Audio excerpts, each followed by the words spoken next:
El material genérico es la base de la vida, ya que contiene toda la información necesaria para el funcionamiento, desarrollo y reproducción de los seres vivos. Esta información se encuentra almacenada en el ADN, una molécula que no solo conserva las instrucciones biológicas, sino que también permite que éstas se copien y se utilicen cuando el organismo lo necesita. Para que esta información pueda cumplir su función, el ADN pasa por procesos fundamentales como la replicación, la transcripción y la traducción, los cuales permiten que la información genérica se duplique y se transforme en proteínas, que son esenciales para la estructura y las funciones del cuerpo. Comprender esos procesos es fundamental en la biología molecular, ya que explican cómo se transmite la información genérica y cómo las células mantienen la vida. En este video se explicará cómo se almacena, se procesa y se utiliza el material genérico mediante estos mecanismos clave. ¿Cómo se almacena el ADN en el núcleo celular? Para empezar, el almacenamiento del material genético es uno de los procesos más importantes para la vida, ya que este permite la información necesaria para el funcionamiento y la reproducción celular se conserve y se transmita correctamente. En las células eucariotas, como las humanas, el ADN se encuentra dentro del núcleo celular, pero el ADN no está suelto, porque si lo estuviera sería demasiado largo y se enredaría fácilmente. Por eso este se organiza de una manera muy compacta y ordenada. Primero, para empezar, el ADN se enrolla alrededor de unas proteínas llamadas histonas, formando estructuras llamadas nucleosomas. Estos nucleosomas se compactan aún más para formar una fibra más gruesa conocida como cromatina. Cuando la célula va a dividirse, la cromatina se condensa todavía más y forma estructuras visibles llamadas cromosomas.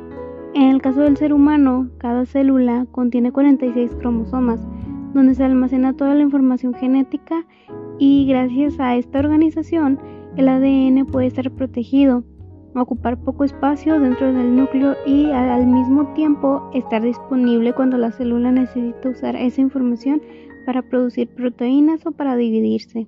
El flujo de la información genética sigue una ruta unidireccional, donde las instrucciones guardadas en el ADN se transforman en moléculas funcionales, que son las proteínas. Primero está la transcripción, que es el paso donde la información de un segmento específico de ADN se copia en una molécula de ARN. En la iniciación, la enzima ARN polimerasa reconoce una secuencia específica en el ADN llamada promotor, se une a ella y desenrolla la doble hélice.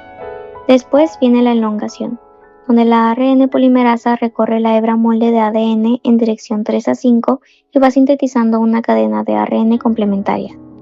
Luego está la terminación, cuando la polimerasa alcanza una señal de parada, se libera y se obtiene un transcrito primario. Y en eucariotas ocurre la maduración, donde el ARN sufre modificaciones como la adición de una capucha en el extremo 5 y una cola de poli A en el extremo 3. Además del splicing, que es el corte y empalme donde se eliminan los intrones para dejar solo los exones. Después sigue la traducción, que es el proceso de síntesis de proteínas. Aquí el lenguaje de nucleótidos del ARN se traduce al lenguaje de aminoácidos. Los componentes claves son el ARN mensajero, que es la copia del código genético que sale del núcleo hacia el citoplasma y se organiza en codones, que son tripletos de bases nitrogenadas. Los ribosomas, que son las fábricas celulares formadas por proteínas y ARN ribosómico y tienen sitios específicos llamados A, P y E, donde ocurre la síntesis. Y el ARN de transferencia, que funciona como un adaptador. En un extremo tiene un anticodón que se aparea con el codón del ARN M y en el otro transporta un aminoácido específico. En la iniciación de la traducción, el ribosoma se ensambla alrededor del ARN M y el primer ARN T, que siempre lleva el aminoácido metionina. Se coloca en el codón de inicio AUG.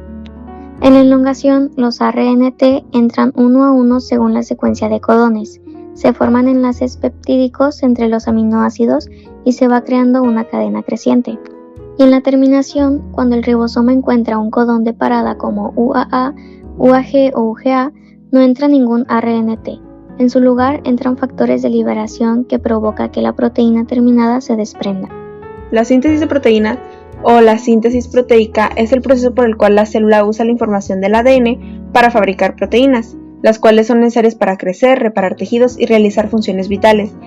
Esta consiste en dos etapas principales, que son la transcripción, la cual ocurre en el núcleo, y el ARN mensajero, copia una parte del ADN para que salga del núcleo hacia el citoplasma, y después de que sale del citoplasma empieza la siguiente etapa, que viene siendo la traducción, donde aquí sí se fabrica la proteína. Ocurre en el ribosoma, y pues el ribosoma lee el ARN mensajero en grupos de 3 letras llamados codones, y cada codón indica qué aminoácido se debe agregar. El ARNT, que viene siendo el transmisor, trae el aminoácido correcto, y los aminoácidos se unen entre sí como si fueran cuentas de un collar o si formaran una cadena. ¿Cómo se ensamblan los aminoácidos? Bueno, como ya expliqué anteriormente, el ARN mensajero toma el ARNM mensajero en grupos de 3 letras, que vienen siendo los codones, y después tenemos el ARN de transferencia, el cual tiene un anticodón complementario al codón y transporta el aminoácido específico. Un ejemplo para que entendamos mejor esto es que el codón, que está formado por las bases nitrogenadas, que viene siendo aquí adenina, uracilo y guanina, y su anticodón, que es uracilo, adenina y citosina. La unión de estos dos forma el aminoácido metionina. ¿Cómo se forma el polipéptido, que viene siendo la cadena de aminoácidos? Bueno, esa se forma mediante un enlace peptídico, y este proceso continúa hasta que aparece un codón de terminación, el cual pues marca la finalización de la síntesis de la proteína. Los conceptos claves vienen siendo que la síntesis proteica o síntesis de proteínas se divide en dos: la transcripción y la traducción.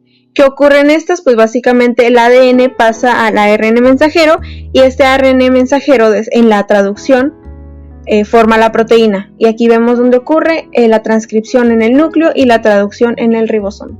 Para concluir el tema, podemos resumir que el procesamiento del material genético es el motor que nos mantiene vivos, y todo se reduce en 3 pasos claves, de los cuales son el almacenamiento, la transcripción y finalmente la traducción.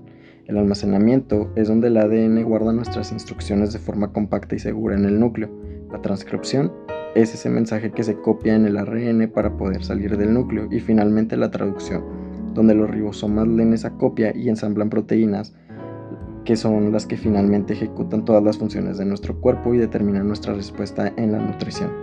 En resumen, el ADN es el plano, el ARN es el mensajero y las proteínas son las obras terminadas. Comprender estos 3 pasos no solamente explica cómo se transmiten las características hereditarias, sino también cómo el cuerpo responde a factores externos como la alimentación, el ambiente o los tratamientos médicos. Por ello, el estudio del ADN y el ARN a las proteínas es esencial para entender la salud y la enfermedad, y los avances científicos actuales, convirtiéndose en un pilar central de la biología y la medicina moderna.